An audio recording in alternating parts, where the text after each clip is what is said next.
Today we are going to read Chapter 12 from Aliens Ate My Homework, A Small Problem. Where we ended off on Chapter 11 was that Rod is now 2 inches tall and looked like Billy was going to squish him like a bug. Okay, so Chapter 12, A Small Problem. "Billy," I screamed. "Don't, it's me, Rod," which shows you how addled I was at that point. To begin with, despite everything that had happened, I was still thinking of BKR as Billy Becker rather than as a desperate interstellar criminal.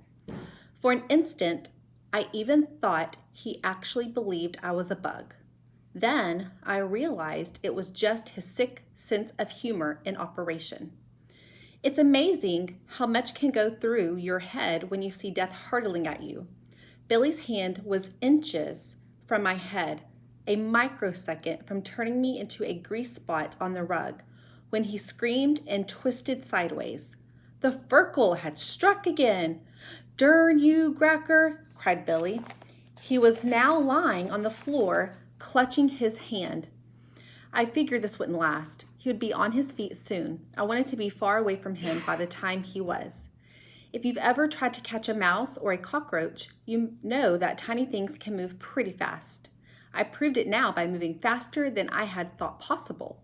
Soon, I was going so fast that I started to fly, which has been one of my favorite fantasies for as long as I can remember. It didn't take long to realize I wasn't flying because I was running so fast. I was flying because the ship had caught me in the orange beam it had used to suck up Gracker and the others. When I was about 2 feet above the floor, BKR roared and lunged at me.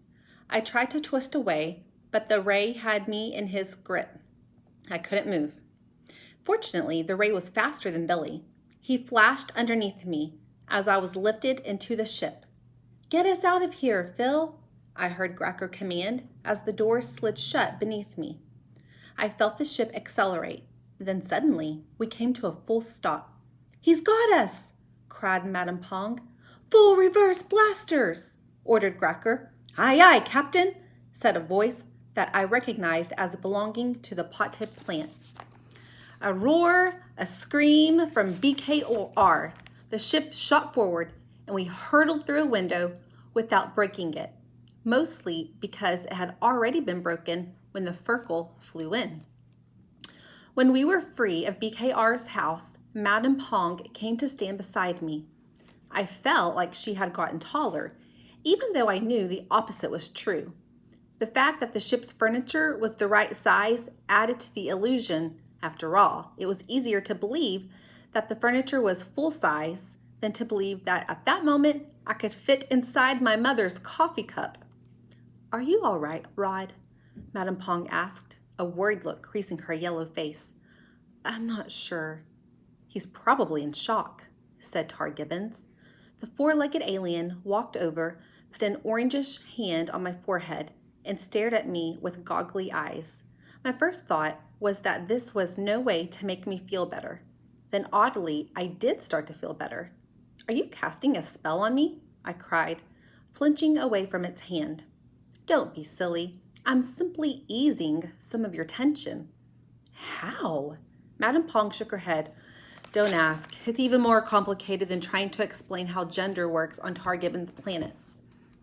"Ta-cha, madam," said Tar Gibbons. "It's not complicated at all. I'm working at the subatomic level to alter the electron flow affecting young Rod Albright's endocrine system and causing him feelings of fear. Nothing mystic about it. It's basic warrior science." Suddenly, a furry creature went scurrying past me. Except for the fact that it was blue, it looked like a cross between a cat and a monkey. "What was that?" I cried. "Plink," said Madame Pong. I wasn't sure if the word was the name of the creature, or simply a flaw in her language program. "Plink?" I asked. "He's Phil's assistant." "Symbiote would be the better word," said Tar Gibbons, since the two species co-evolved. Turning to me, it added, "Plink is the moving half of the partnership. He runs and fetches for Phil. In return, he gets to eat any leaves, branches, and nuts that Phil is done with. See, there's Plink on the bottom, handing a tool to fill the plant. Tar Gibbons must have seen the look on my face because its eyes got bigger and it added, "Biology is strange and wonderful and not subject to moral judgment, young Rod Albright." Before I could answer or ask the tar why it kept calling me young Rod Albright, Plink went scooting back in the other direction, carrying something that looked like the interstellar version of a monkey wrench. The little animal zipped through a door into what I took to be the cabin of the ship and stopped. I couldn't see Phil, but I did see a long green tendril unroll and lift the wrench out of Plink's paws. "Would you like a tour of the ship?" asked Madame Pong. "Yes, please," I said. "But what about BKR? He'll be after us soon, I imagine. But there's not much I can do about it. That's Gracker's job. I am the diplomatic officer for the ship, and right now I am offering my services. But shouldn't we do something?" "Action taken without thought is like giving an egg a navel," said Tar Gibbons, blinking and waving its long neck. "Is that supposed to mean something?" I asked. "It should, unless this dingy language program is malfunctioning again." It turned to Madame Pong and said in a cranky voice, "Can't you do something about the quality of the equipment they give us?" Putting her hands together, she made one of her little bows. "I shall do my best," she said quietly, walking around behind him. She gave him a solid whack at the back of his head. "There," she said. "That ought to take care of it for the time being." "Thank you," said the tar. Reaching for my hand, Madame Pong said, "Come, Rod, let me show you the ship." Now that I was 2 inches tall, the Furkle was in perfect proportion to me, except in one case, each of the aliens had his or her or its own room. Madame Pong didn't show me all of them, but she did open the door to her own room, which was slightly larger than my own bedroom. Sheets of gauzy fabric in colors ranging from pale yellow to a purple so deep it was almost black hung from her ceiling, making the room look as if it were filled with a rainbow mist. "Walk in," she said, gesturing toward the door. The fabric trailed over my skin as I entered.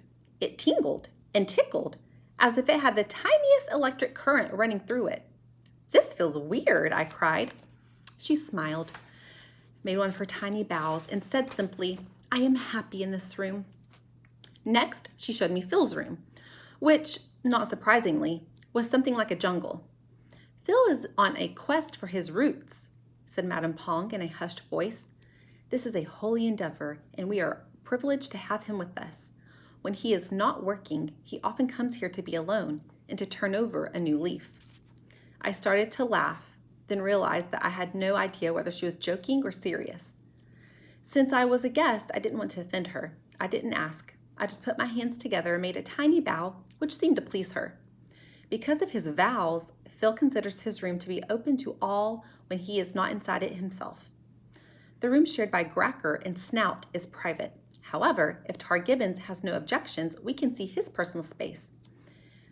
"That is amazingly all right," said Tar Gibbons, stretching its neck so that its head came over my shoulder, startling me a little.